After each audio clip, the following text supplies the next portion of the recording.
Bruce Lee was buying groceries when he saw something that made his blood run cold. A 55-year-old Asian woman was being screamed at by 3 businessmen. Her hands were shaking so badly she could barely scan the item. What Bruce Lee did in the next 5 minutes didn't just save her job, it changed an entire community. And it all started with one simple act that no one expected from the world's most famous martial artist. It was a Wednesday afternoon in March 1971, and Bruce Lee had just finished classes at the Jun Fangung Fu Institute in Los Angeles. He was tired, but he needed to do some grocery shopping before heading home to Linda and the children. This grocery store, Chan's Family Grocery on Sunset Boulevard, was different from the other. It was small, mostly serving the local Asian community, and people usually left him alone. The elderly Chinese owners knew Bruce Lee by name and respected his privacy. This was one of the few places where he could just be a customer. When Bruce Lee walked through the glass doors that afternoon, he immediately noticed the tension in the air. The usual peaceful atmosphere was gone, replaced by something intense and unsettling. Several customers stood frozen in the aisles, abandoning their shopping carts, all looking toward the front of the store. At the checkout, a scene was unfolding that Bruce Lee would forever remember. Behind the counter stood Mrs. Chun, whom Bruce Lee had seen there countless times. She was in her mid-50s, her graying hair pulled back in a tight bun, and she wore a simple floral blouse and a worn green apron. Her English was limited, but her smile was warm and she was very hardworking. But today, Mrs. Chun wasn't smiling. Her hands trembled as she looked for the 3 men in expensive suits, tall, well-groomed businessmen who had clearly just come from a meeting. And they were angry. "Come on!" shouted the tallest man, his voice echoing through the small shop. "How hard can it be to scan a damn tomato?" Mrs. Chun recoiled at the man's tone. Her hands trembled even more as she picked up the tomato, trying to find the price tag. She struggled to read it. The writing was small, and her eyesight wasn't what it used to be. She squinted, bringing the tomato closer to her face, and the man slammed his hand on the counter. "For God's sake, are you stupid?" The other customers were disturbed but looked away, unwilling to intervene. This was Los Angeles in 1971. Anti-Asian sentiment was everywhere. Most people had learned to lower their head, but Bruce Lee saw it. He stood in the vegetable section, watching what was happening. There was nothing on his face, just that calm, focused expression that those who knew him had learned to notice. It was the look he took just before making an irreversible decision. Mrs. Chun finally found the price and started to head to the cash register. Her fingers were clumsy with frustration, and she pressed the wrong button. The cash register let out an angry beep. She gasped, tried to correct it, and pressed the wrong button again. "Oh my God," groaned the second businessman. "We'll be here all day." "Does this old woman even speak English?" the third asked loudly, making sure everyone could hear. "Why do they hire people who can't speak English?" Miss Chun was right enough to feel insulted. Her eyes welled up with tears, but she blinked to keep from crying. She'd worked at this store for 8 years, learned English, worked double shifts when her husband was ill, and sent money to her family in Taiwan. She'd done everything right, yet it still wasn't enough. "I'm sorry," she whispered, her accent distinct. "I'm sorry.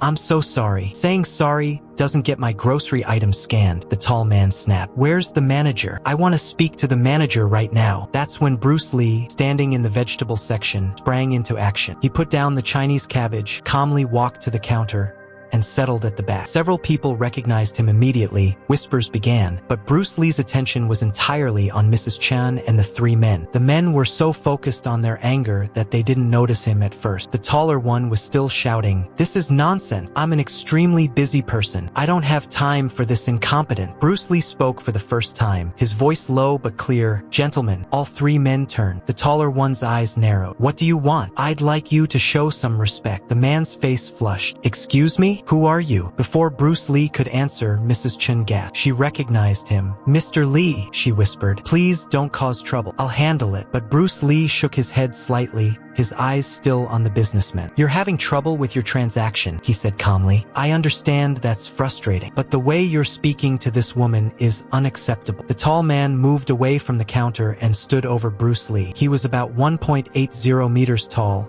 probably 25 kilos heavier, accustomed to intimidating people with his height and voice. "Listen, buddy, this doesn't concern you. If you don't like the way I'm speaking to the maid, that's your problem.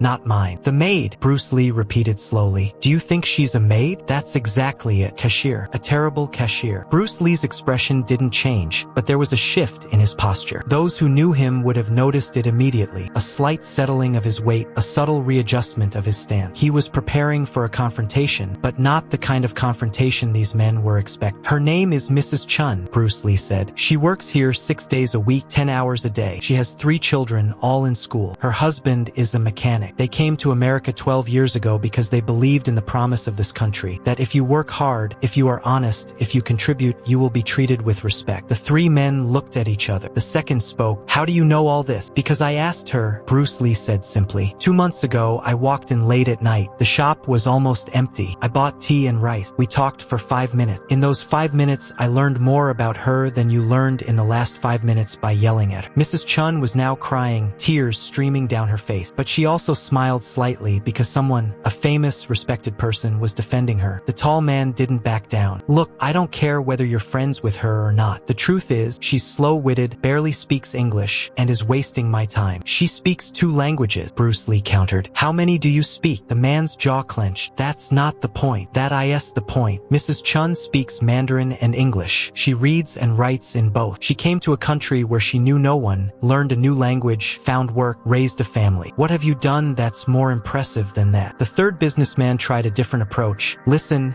we're not bad guys. We're just frustrated. We have a meeting to get to, and this is taking forever. Bruce Lee nodded slowly. I understand. You're busy. You have important places to be. He paused, then added, so does she. But she's here, doing her job, despite people like you making it as difficult as possible. People like us? The tall man sneered. What's that supposed to mean? People who think basic human decency is optional when you're dealing with service work. The store was completely silent now. Every customer, every employee was watching this confrontation unfold. Mr. Chun, the elderly owner, had emerged from the back office, his eyes wide with concern. He started to approach, but his wife grabbed his arm, shaking her head. Let it play out, her expression said. Let's see where this goes. The tall businessman took a step closer to Bruce Lee. You know what? I don't have to take this from some. He paused, looking Bruce Lee up and down. Wait, are you Bruce Lee? Bruce Lee didn't respond. Holy shit, the second man said. You are Bruce Lee, from the Green Hornet. I knew you looked familiar, the third one added. The tall man's whole demeanor changed. The anger was still there, but now it was mixed with something else. Recognition, maybe even excitement. Wow, Bruce Lee.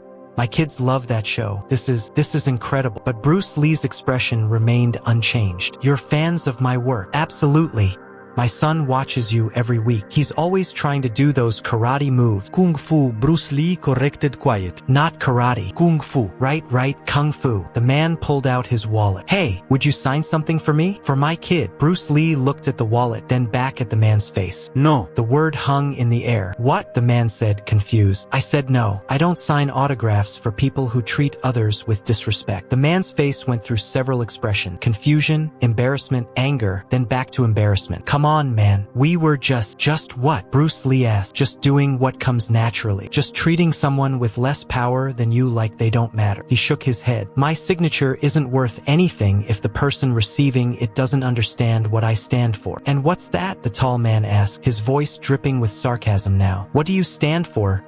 Bruce Lee. Bruce Lee turned slightly, gesturing toward Mrs. Chun. I stand with people who show up every day and do their best, even when the world makes it hard. I stand with people who left everything behind to build a better life. I stand with people like her. Mrs. Chun covered her mouth with her hand, overwhelmed. The second businessman tried to salvage the situation. Look, maybe we came on a little strong. We didn't mean any harm. But you did cause harm, Bruce Lee said. You made this woman feel small. You made her question her worth. And for what? Because you had to wait an extra minute? The third man was getting defensive now. We have rights as customer. If the service is bad. The service isn't bad, Bruce Lee interrupted. You're bad customer. That landed like a punch. Several people in the store actually gasped. Mr. Chan put his hand over his mouth, trying not to smile. His wife was already smiling. The tall man's face was bright red now. Okay, you know what? Screw this. And screw you. He looked at his friend. Come on, we're leaving. We don't need to shop at a place that hires incompetent workers and lets random celebrities insult paying customer. They started to walk away, abandoning their groceries on the counter. But Bruce Lee wasn't done. Wait, he said.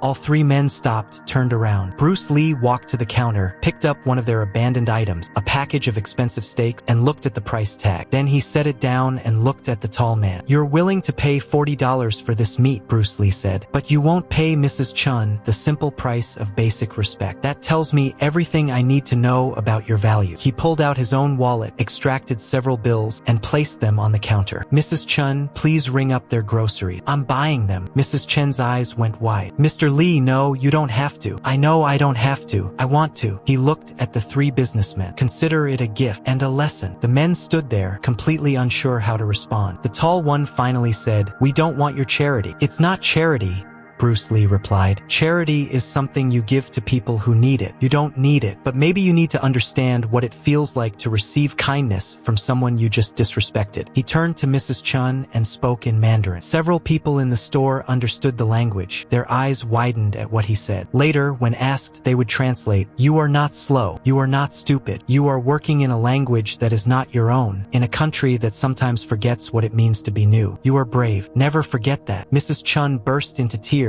no longer trying to hide them. She nodded, unable to speak. Bruce Lee turned back to the businessman. "Your groceries are paid for. Take them. Go to your meeting. And next time you encounter someone who's struggling, ask yourself, am I making this harder or am I making this easier?" The three men grabbed their bags in silence. As they walked toward the door, the tall one paused, looked back at Bruce Lee, and for just a moment, his expression softened. "My son really does love the Green Hornet," he said quietly. Then he was gone. The store erupted. Customers started clapping. Mr. Chun rushed over to Bruce Lee, shaking his hand vigorously, speaking rapid Mandarin. Mrs. Chun came out from behind the counter and, to everyone's surprise, hugged Bruce Lee. He stiffened for a moment, then gently patted her back. "It's okay," he said softly. "It's okay." When she finally let go, she wiped her eyes and said in careful English, You are very good man, Mr. Lee." "No," Bruce Lee said. "I just did what anyone should do." But that wasn't true, and everyone in the store knew it. Most people wouldn't have said anything. Most people would have looked away, pretended not to notice, gone about their day. Bruce Lee had chosen differently. Mr. Chun pulled Bruce Lee aside. "Mr. Lee, thank you.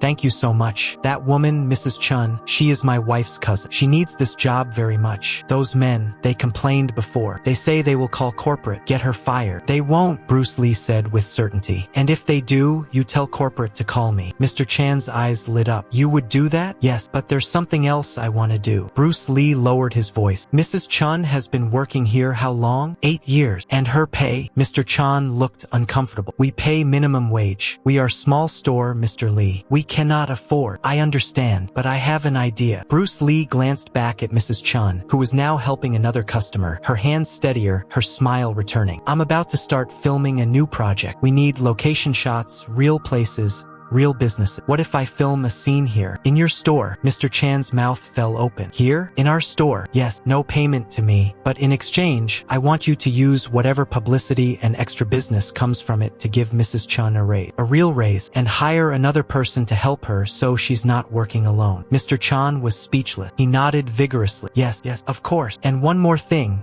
Bruce Lee added. "I'll come back next week with a professional English tutor. She'll work with Mrs. Chun twice a week, free of charge. But Mrs. Chun has to agree to it. I won't force this on her." "She will agree," Mr. Chun said with certainty. "She wants very much to improve English." 3 weeks later, Bruce Lee returned with a small film crew. They shot a scene for a project, footage that would never be used, but that didn't matter. What mattered was the newspaper coverage, the photo of Bruce Lee shopping there, the sudden influx of customers. Business doubled within a month. Mrs. Chen's pay increased by 40%, and Bruce Lee arranged for an English tutor, a retired teacher named Mrs. Patterson. But here's what most people never knew. Bruce Lee also came back every Tuesday for the next 2 years. He would shop, talk with Mrs. Chun, help her practice English, and ask about her life. Mrs. Chen's oldest son, David, was 16 and struggling. Bruce Lee took an interest, talked to him about discipline and goal. David started coming to Bruce Lee's institute, discovered martial arts, and found his path. By 1974, Mrs. Chun had saved enough to plan her own restaurant, serving traditional Taiwanese food. She shared this dream with Bruce Lee. "I know some investors," he said. Let me make some calls. Within 3 months, Chen's Taiwan kitchen opened in Chinatown. Bruce Lee came to the opening with Linda, the kids, students, and friends from the film industry. On the wall hung a photograph, Bruce Lee and Mrs. Chun at the grocery store, with a plaque reading, "Respect costs nothing but means everything." David Chun became a martial arts instructor and opened his own school in 1985. On his wall was a photo of his mother at the grocery store and a quote, "Strength isn't about how hard you can hit, it's about how you treat people who can't hit back." Mrs. Chun ran her restaurant for 23 years. She would tell anyone, "Mr. Lee saved more than my job that day. He saved my dignity." When Mrs. Chun passed away in 1998, hundreds attended her funeral. David Chen, giving the eulogy, held up that grocery store photograph and said, "My mother taught me to work hard, but Bruce Lee taught me why it matters, because it's not just about you. It's about everyone who depends on you." The three businessmen? In 1976, a wealthy businessman named Richard Hammond donated substantially to a charity supporting immigrant workers, requesting anonymity. Remember Mrs. Chun. Remember that real strength isn't about how hard you can punch. It's about how gently you can lift someone up. And remember Bruce Lee, not just the fighter,